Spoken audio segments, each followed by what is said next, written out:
Kerala state service pensioners union Paravur west യൂണിറ്റിന്റെ നേതൃത്വത്തിൽ 4ാമത് വാർഷിക പൊതുയോഗം കെടാമംഗലം ശ്രീനാരായണ ഹാളിൽ വെച്ച് നടന്നു.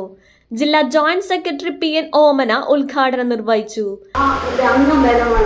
ശരിക്കും വെസ്റ്റ് യൂണിറ്റിനെ എടുത്തു പറയാൻ ഞാൻ ആഗ്രഹിക്കുകയാണ്. കാരണം ഈ വർഷം 23 മെമ്പർഷിപ്പാണ് നമുക്ക് അധികമായി ചേർക്കാൻ കഴിഞ്ഞതെങ്കിൽ അതിൽ 15 മെമ്പർഷിപ്പും പുതിയതായി ചേർത്തത് വെസ്റ്റ് യൂണിറ്റിന്റെ സെക്രട്ടറിയും കമ്മിറ്റി അംഗങ്ങളുമായ നിങ്ങൾ എല്ലാവരുടെയും പ്രയത്നപരമായിട്ടാണത് എടുത്തു പറയേണ്ട ഒരു വലിയ സംഭവം, വലിയൊരു ചാരിത്രത്തോട് ഞാൻ പറയുകയാണ്. പ്രത്യേകം അഭിനന്ദനങ്ങൾ ഈ അവസരത്തിൽ സെക്രട്ടറിക്കും കമ്മിറ്റി അംഗങ്ങൾക്കും പെൻഷൻകാരോടും പറയുവാൻ ഞാൻ അവസരം ഉപയോഗിക്കുകയാണ്. 15 മെമ്പർഷിപ്പ് കൂട്ടി ആണ് നമ്മുടെ വെസ്റ്റ് യൂണിറ്റ് ആ ദൗത്യം പൂർത്തിയാക്കിയത്. സിബി മോഹനൻ അധ്യക്ഷനായി. കൂടാതെ വേദിയിൽ PK Krishnapillai, KS Saleem, KN Peethambaran, TS Sivan, Achamma Abraham, Chandrasekharapillai, KK Vidyasagar എന്നിവർ ആശംസകൾ അർപ്പിച്ച് സംസാരിച്ചു.